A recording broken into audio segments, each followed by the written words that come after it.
91페이지 보겠습니다. 자, 91페이지에 투자의 기초 이론 해갖고, 여기서는 투자는 뭐고 투기는 뭐냐, 뭐 이런 거를 공부할 건데, 뭐 이런 내용은 뭐 거의 요즘에는 잘 안 물어보고, 굳이 한 문제를 물어본다면, 그 다음 페이지에 있는, 92페이지에 있는 지렛대 효과 있죠? 요걸 자주 물어봅니다. 요거 저 정리해 두시고, 다시 거꾸로 돌아올게요. 91페이지 보시니까, 우리 투자가 뭐냐? 그럼 부동산 구입하는 게 투자 아닙니까? 근데 요거를 가능하면 사람들은 자꾸 학자들은 이걸 어떤 식으로 하면 학생들이 어렵게 느껴질까 이렇게 고민합니다. 그래서 가능하면 어렵게 설명하는데 내가 1억을 갖고 있다 치자. 얼마 갖고 있다고요? 1억을 갖고 있으면 요거를 이마트라든가 시장 가서 쓰게 되면 충분히 다 쓸 수 있는 돈이죠. 자, 그래서 확실한 소비다 이렇게 얘기합니다. 근데 요거를 내가 부동산을 구입하게 되면 1년 후에 1억 2천만 원 정도 받고 처분할 수 있다고 가정해보자. 얼마 받고요? 1억 2천만 원에 처분할 수 있다고 가정해보자. 그러면 요 2천만 원은 요거는 추가로 더 들어온다는 얘기죠? 그죠? 그럼 요거는 확실한 금액이에요? 아주 불확실한 금액이에요? 불확실하다. 왜냐하면 뭐 3억에 팔릴 수도 있는 거고 때로는요 2천만 원에 팔릴 수도 있는 거죠. 그러니까 다만 이제 2천만 원 정도 추가로 더 들어온다고 예상하는 거죠. 그죠? 그러니까 이거는 확실해요, 불확실해요? 불확실하다입니다. 그럼 결국은 확실한 소비를 희생해 가면서 행여나 2천만 원 정도 더 벌 수 있다는 기대감으로 부동산을 구입하는 거 있죠? 이걸 뭐라고요? 투자하다 해주는 겁니다. 알겠죠? 말이 어렵나요? 말이 어려우면 그냥 부동산 구입하는 걸 뭐라고요? 투자다. 이렇게 정리하시면 됩니다. 그러면 우리는 간혹 가다 보면은 이렇게 투자라는 얘기도 하고 투기라는 얘기도 왕왕하고 있는데 우리 투기라는 용어도 종종 얘기하는데 이 두 가지의 굳이 차이점을 한번 구분해 보라. 그러면 뭐 굳이 이게 가장 큰 차이점은 요게 이제 가장 큰 차이점입니다. 어떤 차이점이냐면 얘는요, 실수요자. 자, 실수요자가 뭐냐면 실제로 내가 이용할 차가 있다는 얘기입니다. 예를 들어 내가 농지를 구입해서 실제로 농사질 목적이 있다는 얘기죠. 이런 걸 뭐라고요? 실수요자다. 공장을 구입해서 실제로 제품을 생산할 차가 있는 거 있죠. 이런 걸요 실수요자다. 아파트를 내가 구입해서 실제로 거주할 목적이 있는 거 있죠. 이런 거 뭐라고요? 실수요자 이렇게 합니다. 이런 사람이 부동산을 구입하는 거 있죠. 이걸요 투자다 해줍니다. 근데 이제 투기라는 것은 실수요자가 아닌 자를요 가수요자다 이렇게 합니다. 가는 뭐예요? 가짜라는 얘기죠. 그러니까 실제로 이용할 의사가 없다 그런 얘기입니다. 아시죠? 예를 들어 내가 농지를 구입하는데 농사질 목적도 없으면서 막 사놓겠다는 얘기죠. 농사질 목적도 없으면 왜 삽니까? 사는 이유는 나중에 가격 오르면 팔려고 한다는 얘기입니다. 이게 주된 목적이라는 얘기입니다. 자, 그 상가 같은 거 구입해서 직접 장사할 목적도 없으면서 사놓고 있다가 나중에 팔 목적 있는 사람 있죠? 이런 걸 뭐라고요? 투기라는 겁니다. 아파트가 한 5채가 있는데 요번에 어떤 지역에 아파트 가격이 올라간다고 하니까 뭐 사놓을 수 있는 거죠? 그죠? 나중에 올라가면 팔려고 하는 자들 있죠? 이런 자들을요, 투기다, 혹은 투기꾼이라는 겁니다. 물론, 아무리 투기라 하더라도 아파트 같은 경우는 가지고 있으면서 그냥 놀리느니 차라리 임대하는 게 낫겠죠? 월세 받으면서. 그죠?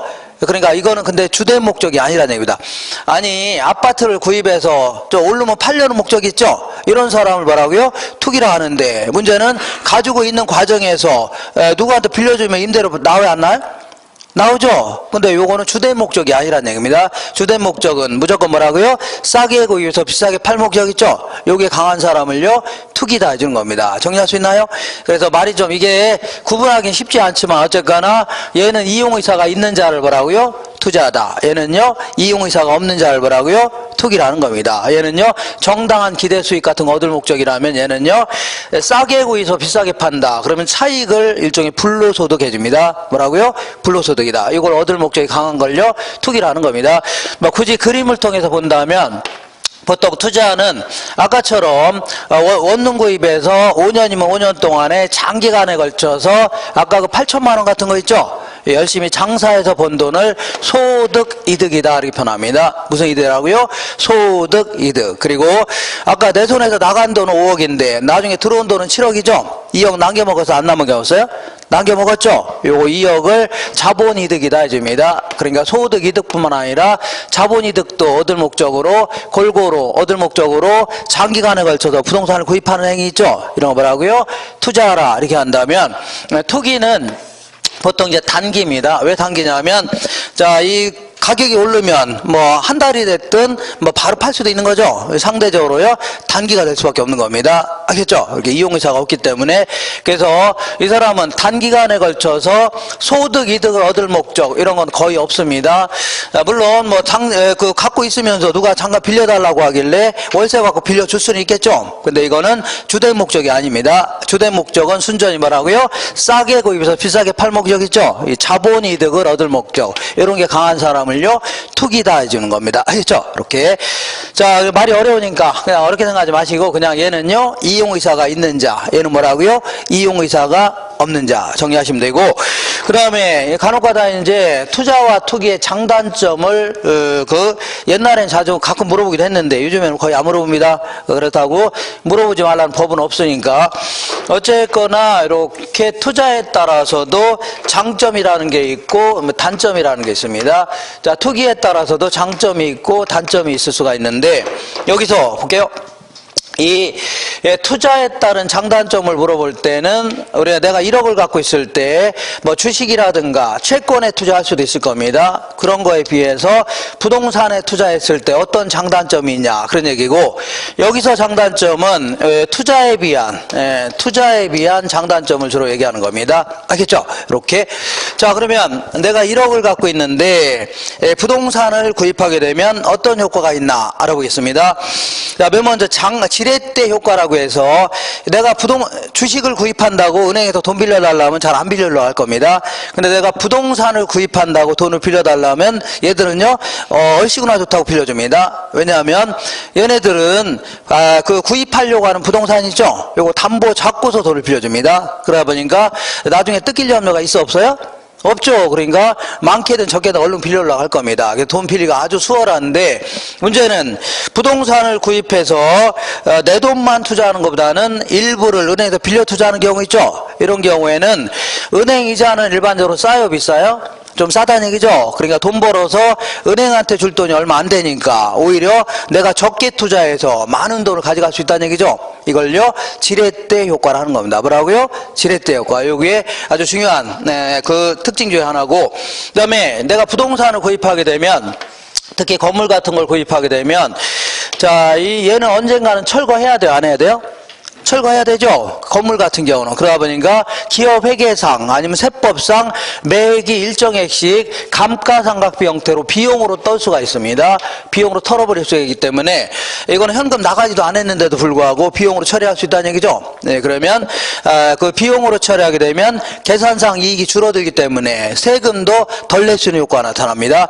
그리고 또한 얘는 은행에서 돈 빌리기가 수월한데 은행에서 돈 빌렸을 때 나가는 이자 있죠. 이것도 마찬가지로 비용으로 처리할 수 있습니다. 그러다 보니까 계산상 이익이 줄어들기 때문에 소득세를 덜 낼 수 있는 효과 있죠. 요것도 생길 수가 있는 겁니다. 이걸요 절세 효과다 해줍니다. 무슨 효과라고요? 절세 효과. 그다음에 자, 그 인플레이션이 발생하게 되면 자, 이게 항상 이거 이따도 다시 하겠지만 지금 다시 한번 할게요. 요게 이제 100만 원짜리 화폐입니다. 이거 뭐라고요? 100만 원이에요. 화폐. 근데 요 100만 원으로 그전에는 저거를 4대를 구입했었는데 몇 대 구입했다고요?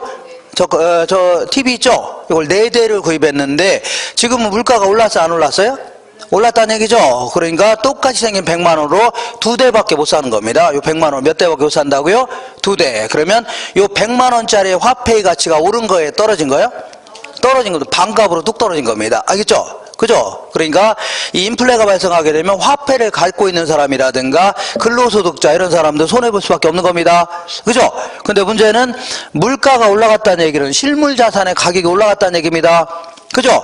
그러면 실물자산은 이런 걸 다 실물자산이라 하는 겁니다. 아니면 부동산 같은 걸 다 실물자산, 화폐자산이 아닌 걸 답으라고요? 실물자산이다. 그러면 실물자산의 가격이 올라간다는 얘기죠. 그럼 인플레가 발생하면 부동산의 가격도 같이 올라가는 게 일반적입니다. 아셨죠?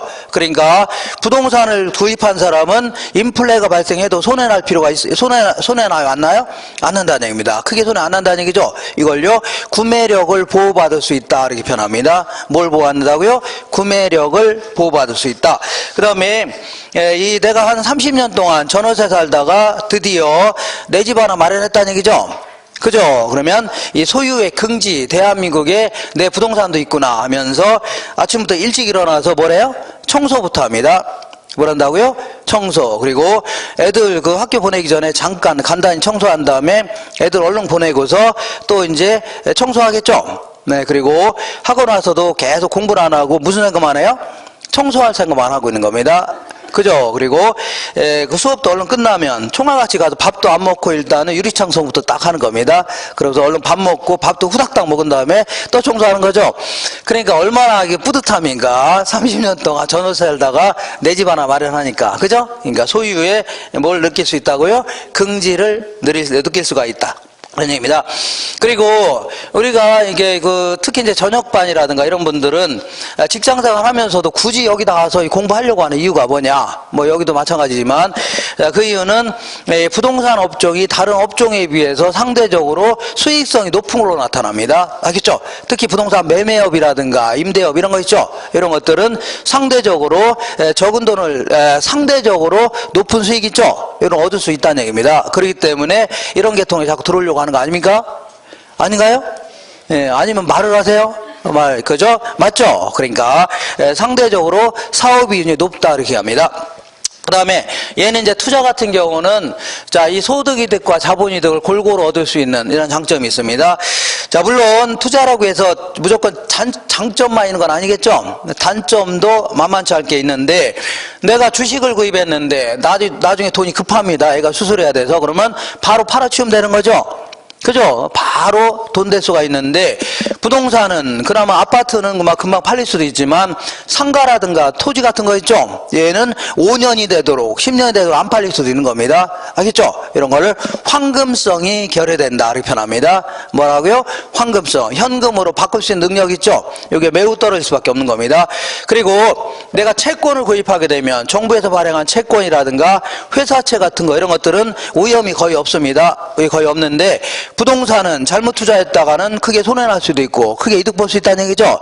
잘하면 대박나지만 잘못하면 쪽박날 수 있다는 얘기입니다. 여러 가지 사업에 투자했다는 위험도 있을 수가 있다는 얘기죠. 이건 잠시 후 하기로 하고 그 다음에 내가 주식을 투자하려고 한다. 그럴 경우는 회사 다니면서 과장님이 날 째려보고 있다. 그러면 그 컴퓨터 열어놨다가 이렇게다가 여기 보면은 여기 뭐가 있어 없어요?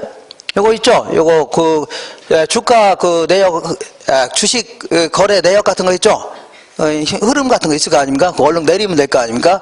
그러다가 과장님이 다른 데 갔다 안 째려본다 그러면 다시 딱 올려놓고 또 하면 되죠? 왔다 갔다 출퇴근하면서 얼마든지 할 수 있다. 그러니까 직접 회사 다니면서도 직접 할 수 있는데 내가 부동산 구입해서 장사하려고 한다. 이럴 경우는 회사를 때려치고 직접 거기다가 투입해야 되는 겁니다. 사람도 관리도 해야 되고 하다 보니까 소유자의 뭐가 필요하다고요? 노력도 필요하고 그리고 이 부동산 구입하게 되면 중개 수수료도 나가야 되고 취득세라든가 등록세도 나갈 수도 있는 겁니다. 때로는요, 이 재산세 같은 거 있죠? 이러한 거래 비용, 양도세 같은 거래 비용이 굉장히 클 수밖에 없다는 얘기죠. 이런 것도 문제가 될 수 있겠네요. 자, 그 다음에 이제 이번에는 이렇게 해서 간단간단히 알아보고 이번에는 투기에 따른 장점, 이거는요, 투기에 따른 단점 위주로 간단히 알아볼게요. 그리고 장점은 부수적으로 이렇게 장점이 생길 수도 있다. 이렇게 하시면 됩니다. 투기의 단점은 전 시간에 공부한 것처럼 갑이라는 사람은 할아버지를 아주 잘 맞는 사람이라 할아버지가 아마 친일파의 거두였다는 얘기죠. 그래서 아버지도 굉장히 부자라 아들한테 3억을 용돈을 딱 준 겁니다. 그랬더니 개발이 예상된 적이 있죠. 투자했더니 그 돈을 투입했더니 6개월 만에 6억이 됐대네. 어땠잖아. 이렇게 하면서 빈둥도 놀면서 이런 사람들은 주로 이제 대한민국에 돈 좀 있는 집안의 자제들 있죠. 그리고 힘께나 있는 집안의 자녀들이 몰려다니고 골프나 치러 다니고 하는데 걔네들은 어느 지역이 개발된다는 정보를 미리 알아요, 몰라요? 미리 알 수 있다는 얘기입니다. 그죠? 그러다 보니까, 지들 아버지가 뭐 정치인이고, 지들 아버지가 재벌 총수니까, 어느 지역이 개발된다, 이마트가 들어선다, 이런 거 알아요, 몰라요? 알 수 있다는 얘기죠? 그러니까, 거기에 투기했더니, 뭐, 거기다 돈 투입했더니, 1년 만에 배로 떴대나 어땠다나, 이렇게 해서, 자, 점점 얘네들은 더 큰 땅을 갖게 되는 겁니다. 그래서 우리 전 시간에 공부한 것처럼, 대한민국의 상위 계층 1%가, 대한민국의 사유지의 60%를 갖고 있습니다, 현재. 이거는 확실히 이게 통계로 와 있는 겁니다. 그렇게. 그러니까 얘는 계속 더 큰 땅을 갖게 되는 거고, 을이라는 사람은 찢어지게 가난한 집안에 태어나서 가진 것도 없고 배운 것도 없다는 얘기죠. 공장 낮으면서 200만 원 벌어서 뭐 세금 떼고 났더니 150만 원 벌어갖고 이거 뭐 쓸 데나 있나요? 이렇게 해서 맨날 끝장이고, 오히려 점점 뭐라고요? 점점 수익이 줄어들 수밖에 없는 겁니다. 뭐라고요? 수익이 점점 뭐라고요? 줄어듭니다. 자, 그래서 왜 줄어드냐면, 제가 2000년대에도 2000년 초에도 제 김포로, 인천에 살다가 김포로 이사 갔는데, 그 당시만 하더라도 김포 근처에 그 공장이 많이 있습니다. 물론 자잘한 공장들인데, 그때만 하더라도, 그때도 우리 제 친구들이 거기서 공장 하는 애들이, 짜잘한 공장 하는 애들이 있었는데, 그때도 급여가 얼마였냐면 200만 원 전후였습니다. 150만 원 이랬습니다. 150만 원, 200만 원 이랬어요. 아줌마들은 더 형편없고, 어쨌거나 이때도 150만 원이에요. 근데 지금 20년 정도가 지났습니다. 몇 년 지났다고요? 20년. 그러면 만약에 물가가 하다못해 5배만 올랐다 하더라도, 몇 배라고요? 5배가 올랐다 하더라도, 지금 자 제대로 받으려면 얼마 받아야 돼요? 이거 5배 5, 25 좀 많네요. 750만 원 받아야 정상적으로 받는 겁니다. 아셨죠? 근데도 지금도, 진짜 이거는 제가 거짓말 아닙니다. 지금도 저 아는 사람이 있는데, 그 보통 200만 원 받는 사람 수두룩합니다. 아줌마들은 150만 원, 120만 원 받는 사람 수두룩해요. 진짜입니다. 그러니까 옛날에도 지금이도 150만 원 받고 있다. 그러면 20년 전에 비해서 5분의 1을 받고 있는 겁니다. 몇 받고 있다고요? 5분의 1. 이런 식으로 점점 뭐라고요? 열악해지는 겁니다. 그러니까 가진 사람들은 계속 더 큰 땅을 갖게 되고, 소득은 점점 커지고, 이런 사람들은요 계속 이런 다 투기적 목적으로 구입하는 거 아닙니까? 이런 사람이 농사 지으려고 하는 건 아니겠죠? 그죠? 이런 식의 투기적 수요 때문에 계속 커질 수밖에 없다는 얘기입니다. 자, 그러다 보니까 투기의 단점 보겠습니다. 아무래도 소득이 상당히 뭐라고요? 불공평하게 배분될 수밖에 없는 겁니다. 불로소득은 무지막지하게 커지고, 근로소득은요 계속 줄어든다는 얘기죠. 이렇게. 그리고 그 기업 입장에서는 이렇게 그 공장을 짓겠다, 상가를 짓겠다 하면 땅이 필요한데, 저런 투기적 목적의 수요 때문에 땅 가격이 계속 올라가는 바람에 기업 농지 확보하기가 아주 곤란하다는 얘기죠. 그리고 설사 이렇게 비싸게 땅을 구입해서 공장을 지었다 치자, 그럼 지들도 손에 안 날려니까 결국은 생산 원가에 다 반영할 수밖에 없는 거죠. 그러다 보니까 인플레가 발생될 여지가 매우 농후해집니다. 정부 입장에서는 도로를 내겠다, 공을 내겠다 하면은 보상금을 주고 땅을 구입해야 되는데, 보상가 자체가 자꾸 올라가니까 공공용지 확보하기도 매우 곤란하죠. 그리고 저런 식으로 땅 이용도 안 하면서 갖고 있는 땅이 수두룩하다는 얘기죠. 그러니까 이것도 이용도 안 하면서 도시 곳곳에 드문드문 있다 보니까 상당히 비효율적인 토지용 이런 게 생길 수밖에 없는 겁니다. 이용도 안 하면서 그냥 갖고 있다는 얘기죠. 그리고 근로이용, 그럼 이런 사람들은 뼈 빠지게 일해봐야 맨날 그 짱이라는 얘기죠. 그러다 보니까 근로의욕이 상당히 어떻다고요? 상실될 수밖에 없는 겁니다. 그리고 계층 간의 위화감이 있죠. 이런 게 생길 수밖에 없어요. 왜냐하면 이런 사람 보고 뭐라 하냐면, 저를 아버지 잘 만난 배부른 돼지 새끼들이다, 이렇게 얘기할 수 있는 거 아닙니까? 그리고 얘들한테 원래 자본주의라는 게 이런 거다. 니네들은 우리 발밑에서 박박 기어야 그나마 생계를 유지할 수 있고, 그래 먹고 살 수 있다. 그러면서 우리한테 박박 기지 않으면 너는 죽을 수밖에 없다. 이렇게 식으로 해서 비아냥거릴 수밖에 없는 거죠. 이런 형태가 될 수밖에 없는 겁니다. 자, 그 다음에 물론 투기라고 해서 무조건 단점만 있는 건 아닙니다. 이렇게 볼게요. 이게 뭐냐면 이런 얘기입니다. 어떤 아파트 단지가 있는데 아파트 수요와 공급이 만나는 점에서 균형 가격과 수량이 딱 결정되어 있었는데, P0, Q0, 이 지역이 아파트 가격이 올라갈 걸로 예상된다. 그럼 지금 사는 게 나아요? 올라간 다음에 사는 게 나아요? 좀 당장 살려고 하죠. 근데 이게 수요가 이제 자기가 실수요자 목적으로 구입하려는 사람도 있겠죠. 근데 이용도 안 하면서 나중에 가격 오를 걸 예상돼서 사놓은 사람이 있어 없어요? 있죠. 이런 가수요자 이런 것까지 겹치면서 수요가 급증할 수 있죠. 그죠? 그러면 가격이 올라가면 떨어져요? 올라가면 가격이 좋아지니까 건설업자가 여기다 아파트 더 짓고 싶어 안 짓고 싶어요?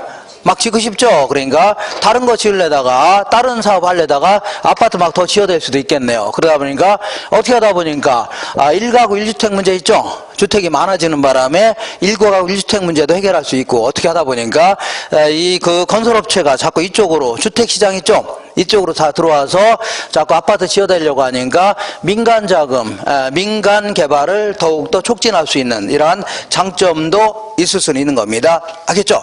근데 그런 것보다는 오히려 폐단이 더 클 수밖에 없다. 이렇게 정리하시고 한 장 넘겨보겠습니다. 넘겨보시고 이런 것들은 그냥 뭐 상식적으로 쭉 접근하시면 되고 그 다음에 이제 굳이 한 문제를 물어본다면 이제 지렛대 효과를 물어보는데 자, 지렛대 효과는 자, 예전에 11월, 12월 달도 했었는데 11월 이따만 돌이 있는데 이걸 판자대기 껴서 들어 올리려고 합니다. 들어 올리려고 하면 이게 돌입니다. 돌.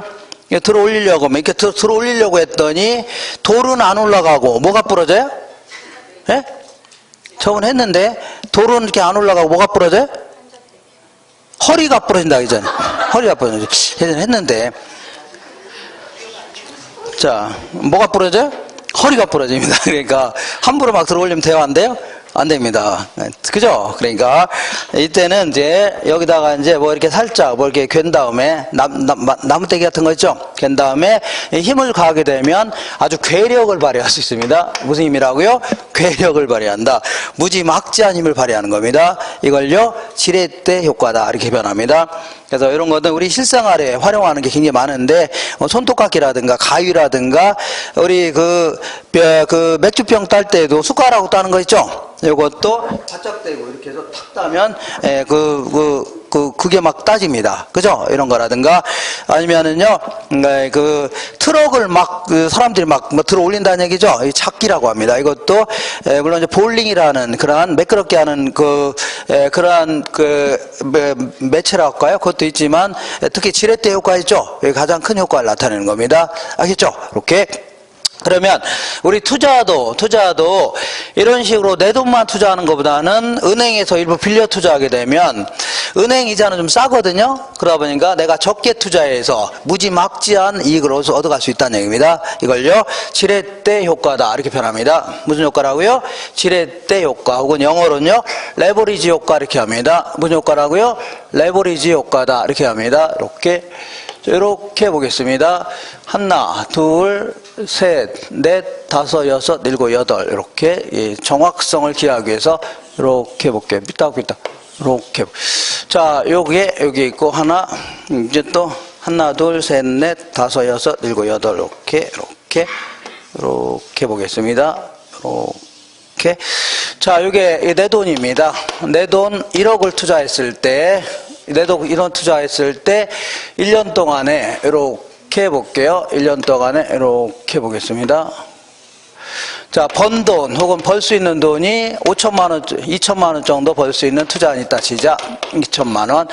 자, 그러니까 1억 투자하면 얼마 벌 수 있다고요? 2천만 원 벌 수 있는 투자안이 있는데 이거를 전액 내 돈만 투자하는 게 아니라 일부를 은행에서 빌려 투자할 수 있죠. 네, 그러니까 은행에서 일부 빌려 투자하고 일부는 내 돈 투자했다 치자. 일부는 내 돈을 투자했다.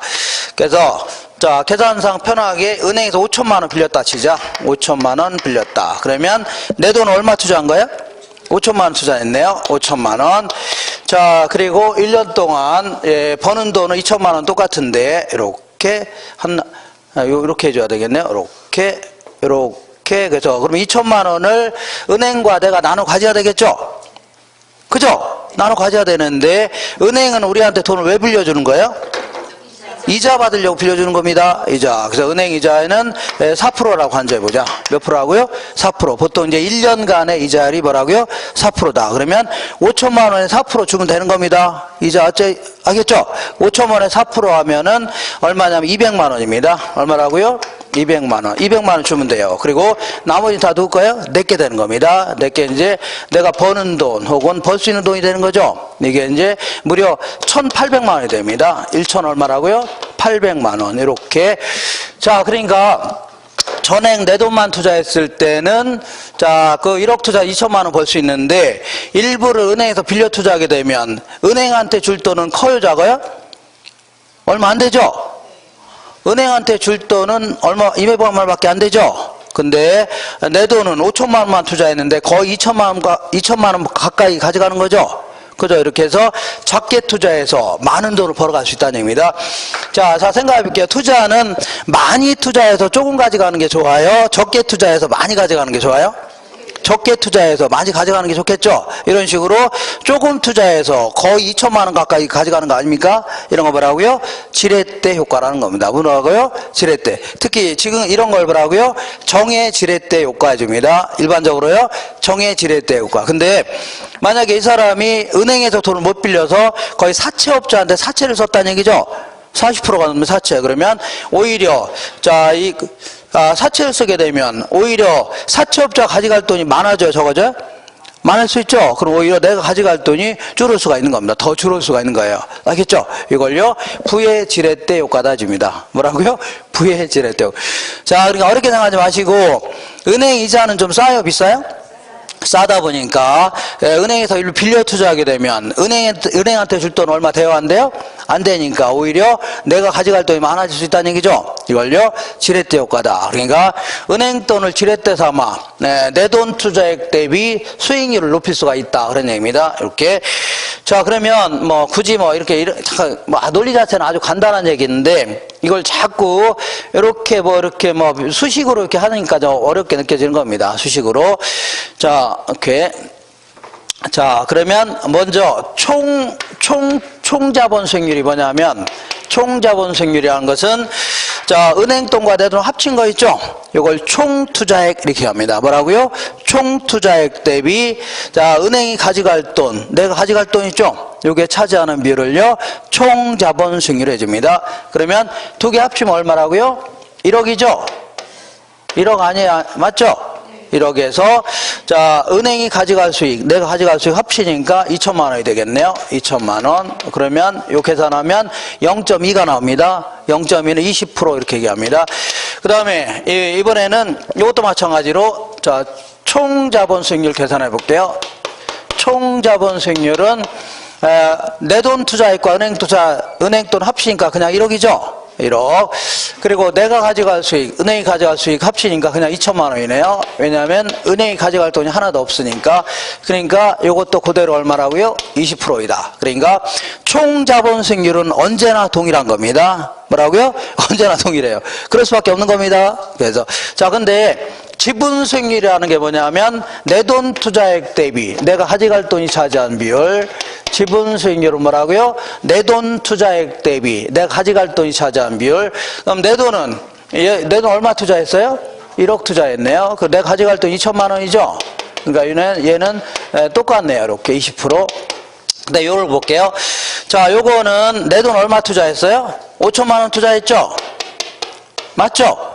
5천만 원 투자했는데 2천만 원을 벌긴 했는데 이게 전부 내 게 아니죠?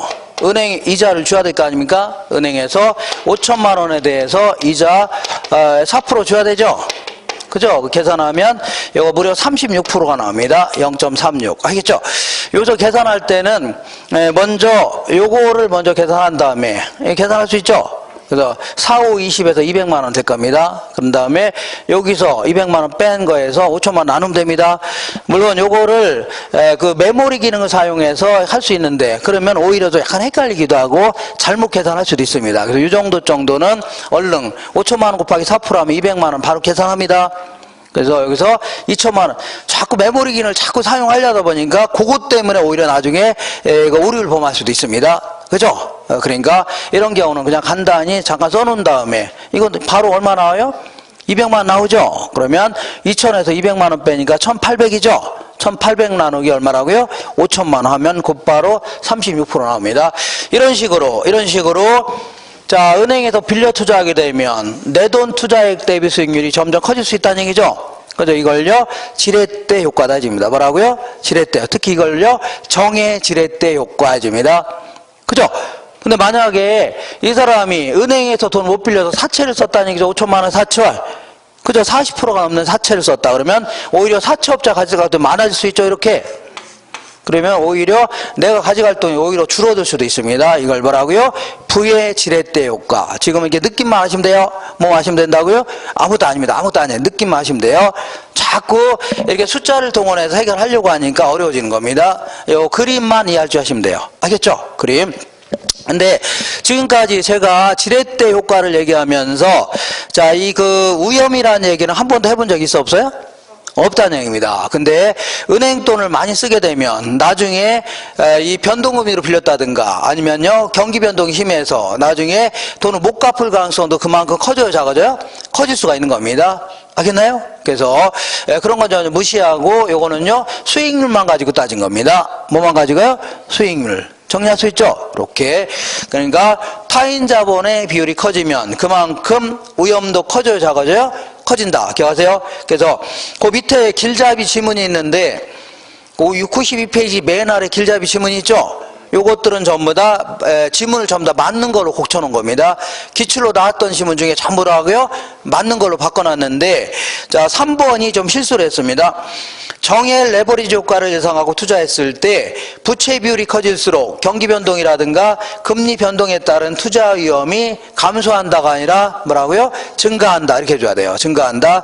그리고 다른 거는 뭐 틀린 건 별로 없을 겁니다. 전부 다 맞는 지문으로 바꿔놓은 겁니다. 되겠죠? 이렇게. 자, 이렇게 해서 자 이런 얘기를 중심으로 해서 나중에 이따가 한번 계산 문제 한번 할 겁니다. 그래서 이따가 기출문제 풀이 시간에 한번 할 거니까 그때 하기로 하고 자 이렇게 해서 이 투자는 뭐고 투기는 뭐냐 여기에 대해서 좀 알아봤습니다. 이번에는 본격적으로 수익률이 뭐고 위험이 뭐냐 이런 거 알아볼게요. 수익률은 뭐고 위험이 뭐냐.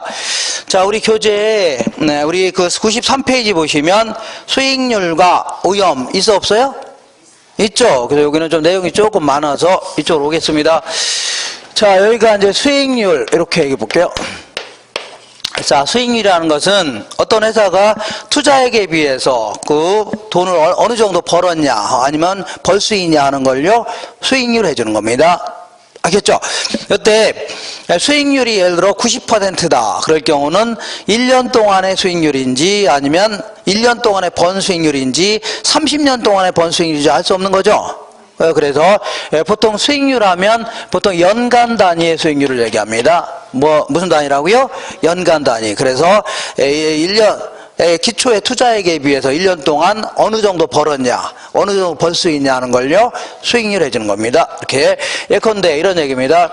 내가 은행에다 1억을 예치했는데 1년 동안에 500만 원의 이자를 주겠답니다. 그러면 1억 투자해서 얼마 버는 거예요? 500만 원 버는 거죠. 그래서 1억분의 500만 원 5% 이걸요 수익률 5%를 벌었다 해줍니다. 몇 프로 벌었다고요? 5%.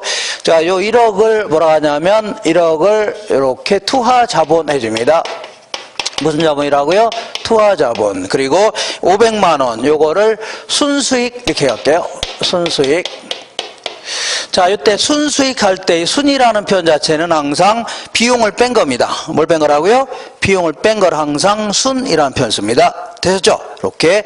자, 그래서 요게 이제 5% 해서 이제 5% 정도의 수익률을 얻을 수가 있다. 얻었다. 이렇게 얘기합니다. 되셨죠? 근데 자, 이 1년이 지나서 500만 원은 이자는 찾아 썼다고 치자. 이자는 찾아 쓸 수도 있는 거죠. 그러면 그대로 1억이 통장에 남아있어, 안 남아있어요?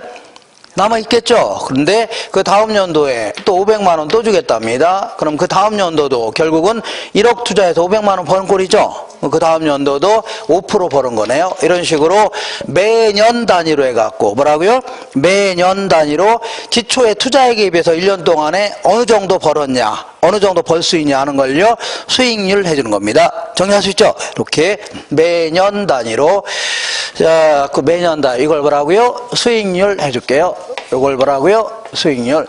자, 근데 이 수익률을 아까는 총 투자액 대비해서 수익률이냐 내 돈 투자액 대비 수익률이냐 이런 쪽에서 알아봤는데 지금은 약간 방향을 틀어서 어떤 부동산에 투자하려고 했더니 앞으로 기대되는 수익률 이것도 있을 수가 있지만 1년 후에 실제로 벌은 수익률이 좀 이런 수익률도 있을 수가 있겠네요. 이런 측면에서 따져볼게요.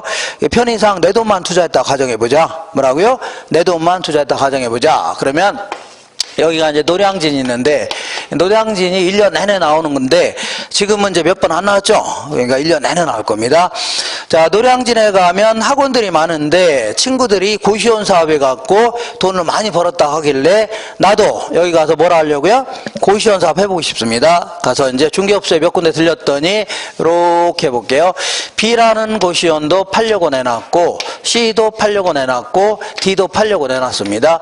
근데 이런 것들은 자, 팔려고 내놓은 이유는 크게는 두 가지일 겁니다. 크게는 왜냐하면 장사가 아주 잘 돼서 권리금 많이 받고 팔려고 내놓을 수도 있지만 장사가 너무 안 돼서 좀 싸게라도 헐값에 팔려고 한다는 얘기죠. 이런 크게 이제 두 가지 경우가 있을 수가 있는데 근데 장사가 잘 되는 것들은 가격을 올리려고 낮추려고요? 올리려고 하죠. 그럼 내 입장에서는 투하된 자본이 커지니까 얘는 동일하다면 얘 커지죠. 수익률이 떨어질 수밖에 없는 겁니다. 반대로 장사가 안 되는 것들은 싸게라도 팔려고 하죠. 그죠? 그러다 보니까 내 입장에서는 투하 자본이 적어지니까 수익률은요 올라갈 수밖에 없는 겁니다. 얘가 동일하다고 가정한다면. 그러다 보니까 자, 이 지역에서는 어떤 부동산이든 장사 잘 되는 것들은 가격 올리려고 하고 장사 안 되는 것들은요 싸게도 팔려고 한다는 얘기죠. 그러다 보니까 결국은 10% 정도밖에는 못 얻는다는 얘기입니다. 몇 프로라고요? 10% 정도밖에는 못 얻는다. 그런 얘기죠. 그러니까 이 지역에서 형성되어 있는 평균적인 수익률이 몇 프로라고요? 10%인데 10%보다 높은 부동산들은 자꾸 가격 올리는 바람에 내 입장에 수익률이 떨어질 수밖에 없죠. 맞아 안 맞아? 맞고 10%에 못 미치는 것들은 싸게라도 팔려고 하죠. 그럼 내 입장에서 싸게 구입하니까 수익률이 올라갈 수밖에 없다는 얘기죠. 결국은 몇 프로밖에 못 얻는다고요? 10% 정도밖에 못 얻는다 그런 얘기입니다. 근데 간혹 가다 보면 좀 부동산이라 하더라도 싸게 나오는 것들이 간혹 가다 있어 없어요? 있다는 얘기입니다. 특히 아파트 같은 경우에도 시세보다 좀 싸게 나오는 게 왕왕 있는데 그 이유는 여러 가지가 있을 겁니다. 예컨대 이제 할아버지 할머니가 주인인데 그 시세를 잘 인터넷 같은 거 잘 모르니까 핸드폰 같은 거 잘 쓸 줄 모르니까 이 중개업소에 그 한 5년 전에 붙여놨던 그 뭐 앞에 붙여놓는 거 있죠, 종이. 요거 보고서 이제 싸게 나온다든가 이렇게 아니면은 애가 이제 급하게 이제 수술하는 바람에 돈이 급하니까 얼른 좀 싸게 나온다든가 외국에 이민 가려고 싸게 나온다든가 특히 상가 같은 거 있죠. 이런 것들은 권리금을 정확히 계산해서 붙여야 되는데 이 권리금을 계산한다는 게 쉬워요, 어려워요? 상당히 어렵다는 얘기입니다. 그래서 못 모르고 싸게 내놓는다든가 이럴 수밖에 없죠. 이런 경우 허다하다는 얘기입니다. 그래서 이게 바로 저평가돼서 나온 부동산입니다. 그래서 나중에 이런 부동산을 잘 관리하는 게 중개사들의 관건이 될 수 있는데 어쨌거나 얘는 좀 싸게 나온 겁니다. 어떻게 하다 보니까 그래서 이걸 잽싸게 1억에 구입한다면 매년 2천만 원 정도 벌 수 있답니다. 그러면 이때는 매년 몇 프로 벌 수 있다고요? 20% 정도 벌 수 있네요. 이렇게. 그러면 다른 데 투자하면 10%밖에 못 버는데 여기는 뭐라고요? 20%나 벌 수 있는 거 아닙니까? 그죠? 그러면 당연히 여기다 투자하려고 하지. 여기다 투자하지 않으려고 하겠죠? 아, 어렵다. 그러면 금매로 싸게 나온 거 투자하려고 하지. 정상적인 것보다는 싸게 나온 거 투자하려고 하죠? 요거 생각하시면 되는 겁니다. 그래도 이해 안 가세요? 다시 해요? 자, 그러면 이름을 붙여볼게요. 자, 다시 하라고 해도 안 합니다. 어쨌거나, 자, 지금부터 자기가 투자하려고 하는 부동산으로부터 계산된 수익률, 이걸 뭐라고 하냐면, 기대 수익률, 이렇게 얘기합니다. 뭐라 한다고요? 기대 수익률, 혹은 예상 수익률. 그 다음에, 다른 데 투자했더라면, 요 정도는 벌 수 있다는 얘기죠? 이걸 뭐라고요? 요구 수익률, 이렇게 얘기합니다. 뭐라고요?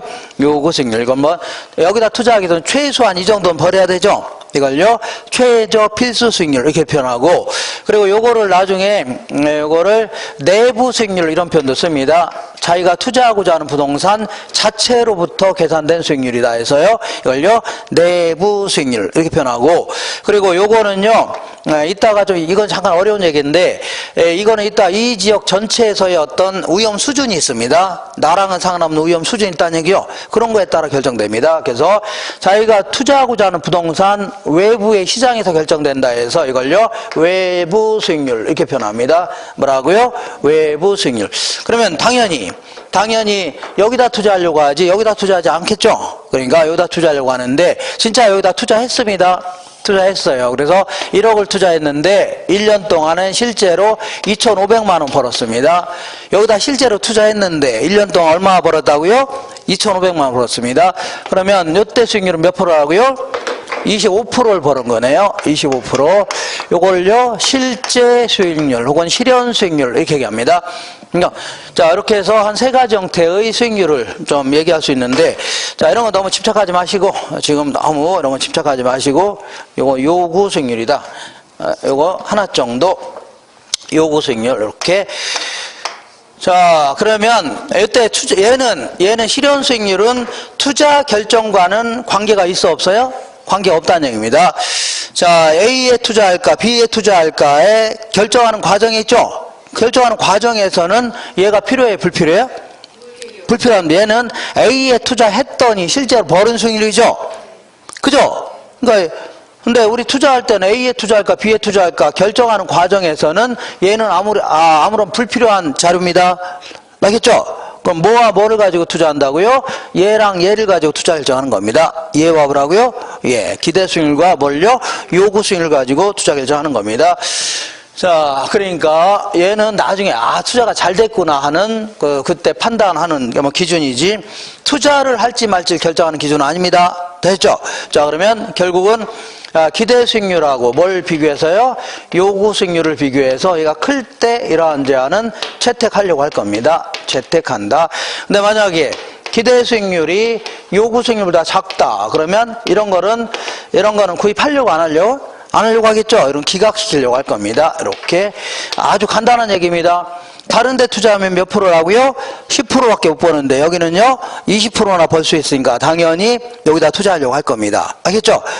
간단한 거 아닙니까? 다만 여기가 왜 한 10% 정도가 형성되어 있냐? 이게 약간 의심스러운데 어쨌거나 10% 정도로 벌 수 있다면 이거 이상 얻을 수 있는 게 투자하려고 하겠죠? 여기 그렇게 생각하시면 됩니다. 근데 만약에 기대 수익률하고 요구 수익률이 같다 이런 경우에도 채택은 가능하다 이렇게 얘기합니다. 왜 그러냐면 10% 정도라는 얘기는 요구 수익률의 10%라고 했죠. 10%를 얻을 수 있다는 얘기는 정상적인 수익률, 다시 말하면 남들 버는 정도 있죠. 평균적인 수익률은 충분히 얻을 수 있다는 얘기입니다. 그러니까 아주 큰 돈은 못 벌지만 먹고 살 만큼 정도의 이윤 있죠. 이거 벌 수 있다는 얘기입니다. 그렇기 때문에 충분히 투자할 수 있다 그런 얘기입니다. 되셨죠? 근데 진짜 A에 투자했습니다. A에 투자해갖고 투자했는데 1년 동안에 돈을 많이 벌었어요. 돈을 뭐라고요? 많이 벌어갖고 어디로 가려고요? 해외로 좀 이민 좀 가려고 합니다. 어디 가려고요? 이민 가려고 팔려고 내놨다는 얘기죠. 내놨죠. 그랬더니 어떤 놈이 찾아와서 안 찾아왔어요? 찾아와갖고 요모조모 뜯어보더니 투자액에 비해서 아주 수익이 아주 좋네요. 자기한테 팔으라는 얘기죠. 그래서 내가 뭐라고 했어요? 그래 나 팔려고 했는데 너 얼마 줄래? 했더니 그놈이 한다는 얘기가 당신이 1억을 투자했으니까 1억을 드리겠습니다 하는 거죠. 그러면 내가 뭐라고요? 꺼져 그러는 겁니다. 몇 번 했는데 이 꺼져자를 한 300번 할 겁니다. 정권 날 때까지. 몇 번이라고요? 3. 꺼져 그러겠죠? 그러니까 당연히 나는 아파트를 싸게 구입했다 해서 나중에 팔 때는 싸게 구입한 가격 그대로 팔려고 하려나요? 당연히 정상적인 가격을 받고 팔려고 하겠죠? 그렇지 않나요? 그러니까 내 입장에 당연히 가격을 올리려고 낮추려고요? 올리려고 할 겁니다. 그러면 얘는 동일하다면 그 다음 사람은 기대 수익률이 떨어지겠죠? 이거는 아까 시장에서 결정된다고 했죠? 그러니까 떨어지겠죠? 그러면 어디까지 가격이 올라가나 볼게요. 어디까지? 얘보다 높은 안은 계속 올리려고 안 올리려고요? 올려가겠죠. 그러니까 10%가 될 때까지는 계속 올리려고 하는 겁니다. 알겠죠? 그가 결국은 그 다음 사람들은 결국은 뭐밖에 못 얻어요? 요구 수익률밖에 못 얻는다는 얘기입니다. 그러니까 장기적으로는 기대 수익률과 뭐는 같아져요? 요구 수익률 같아지는 겁니다. 무슨 얘기냐면 자 우리가 자 이 아파트를 싸게 구입한 사람 있죠? 이런 사람들이나 큰 돈을 버는 거지. 그 다음에 팔 때는 당연히 정상적인 가격 받고 팔려고 하죠. 그 다음 사람은 정상적인 수익률 있죠? 요 정도밖에 못 얻는다는 얘기입니다. 처음에 갈비집 같은 것도 장사 잘하는 사람들이 큰 돈을 버는 거지. 그 다음에 팔 때는 자 권리금 잔뜩 받고 팔려고 하죠. 그러니까 그 다음 사람들은요 정상적인 수익률 있죠. 그 정도밖에 못 얻는다 그런 논리입니다. 이해가 되겠나요? 그러니까 장사가 됐든 아니면 부동산을 매매하는 자가 됐든 어쨌거나 처음에 싸게 구입한 사람이라든가 처음에 장사 잘하는 사람 있죠. 이런 사람이나 큰 돈을 버는 거지. 그 다음 사람들은요 오히려 정상적인 수익률 있죠. 이 정도라든가 나중에 장사 안 되면 그 이하밖에 안 되는 겁니다. 되겠죠? 이렇게 하시면 돼요. 되겠나요? 예, 결국은 요구 수익률 정도밖에 못 얻는다. 그런 논리입니다. 되셨죠? 이렇게 정리하시고 자 이번에는 이렇게 해서 그 수익률에 대해서 알아봤습니다. 치워되죠?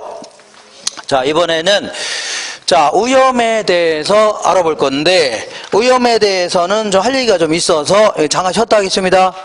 이거 그대로 놔두시고 잠깐 쉬었다 하겠습니다.